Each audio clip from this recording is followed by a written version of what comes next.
Hello there, I'm Zero Subroutine, and today we're gonna explore how you can love Starfield. Or more reasonably phrased, why some people love Starfield and some just absolutely fucking hate it. This is not a hate video, this is not a Starfield sim video. I don't care about Bethesda, the only Bethesda game I've ever played is Starfield. So please hold your hate comments and let's talk about this like two adults. So let's start by saying that the reason I wanted to try Starfield was because it came out on PlayStation now, lol, and because it's a sci-fi game.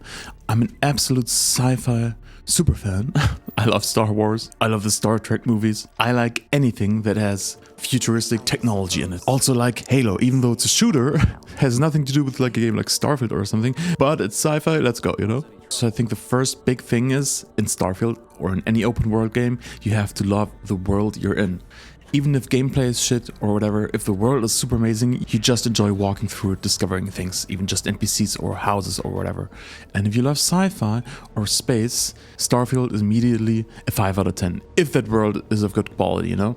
I don't mean quests or NPC design or story design, just like high quality textures, variety. And I think Starfield has that. I immediately see the commenter who goes, variety? If you land on 1,000 different planets, you're gonna see the same 50 POIs. Yes, of course, because those are handmade and cherry-picked for those planets. No one goes to 1,000 planets. It's just marketing talk. That's also a thing I thought was super crazy. People expecting when Todd, whatever, said 1,000 planets. Yes, technically it's 1,000 planets. Maybe, I don't know. But then people expect those 1,000 planets to have different explorable things. Bro, what the fuck? But then at the same time saying the writing isn't Shakespeare in every line, even though it's like a billion pieces of dialogue, like, you can't have two things. You can't have extreme explorability, unlimited options, without sacrificing some of that quality.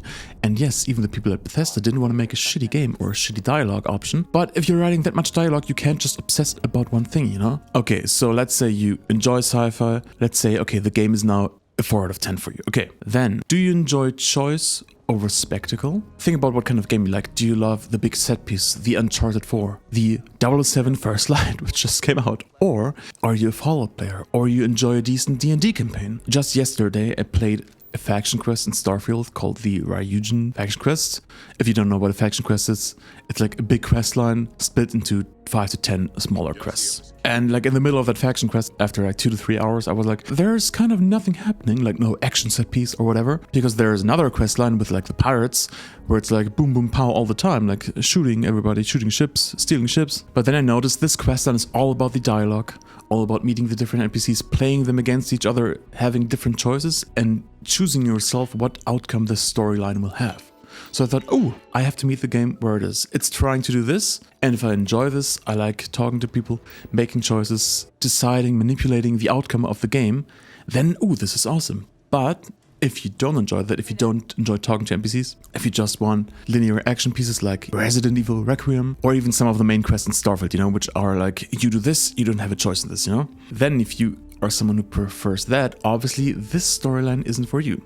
Not because it's shit or whatever, but it's just nothing for you. But if you enjoy more choices over more spectacle, let's say, then boom, suddenly 5 out of 10 game. We're stacking up here. It's not that I'm saying Starfield is 5 out of 10.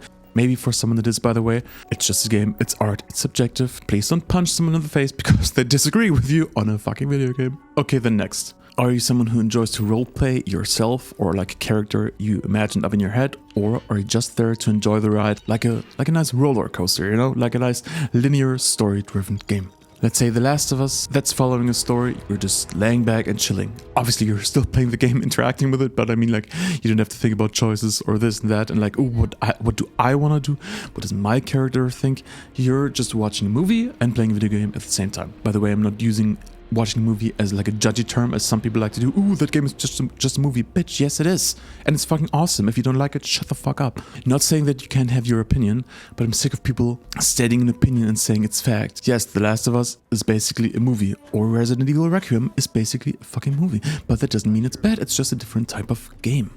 Like Starfield is a different type of game.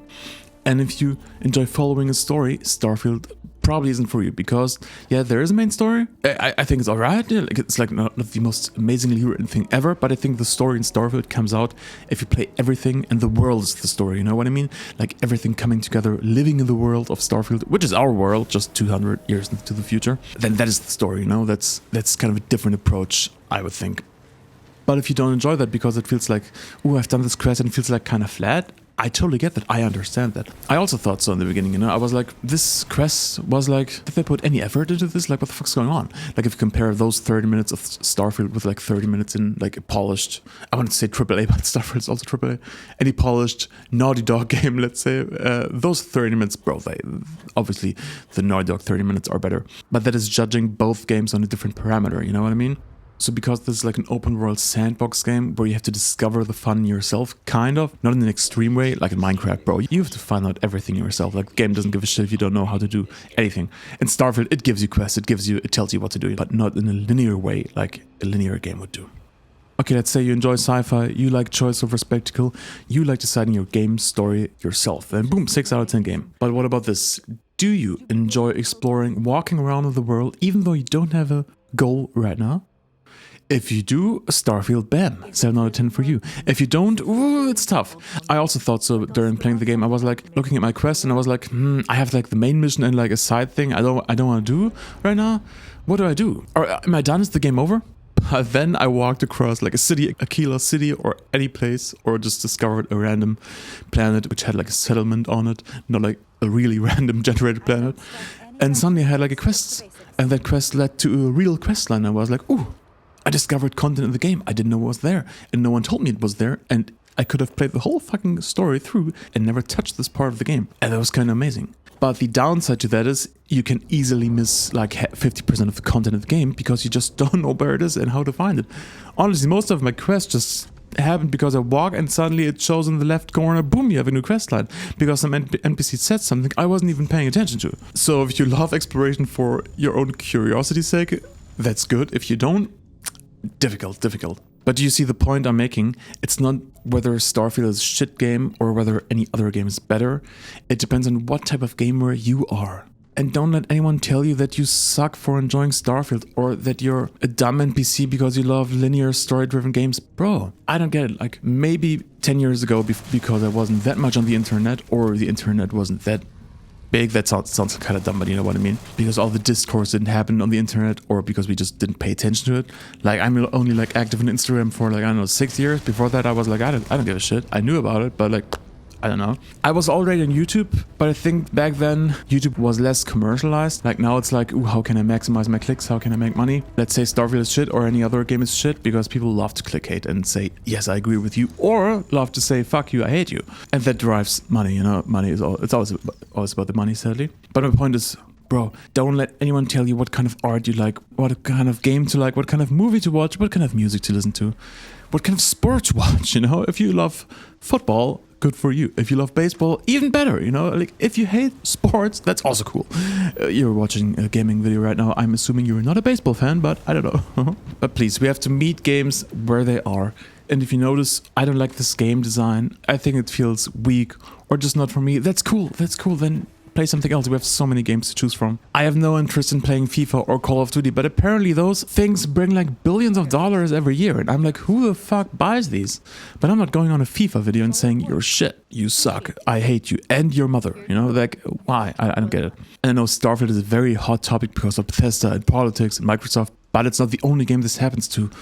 Like the new 007 game got so much hate and I was like, bro, it's fucking James Bond 007. Who gives a shit? Why hate on a James Bond video game? I don't even know the studio who made that or the publisher. Like, I don't give a shit. It's crazy.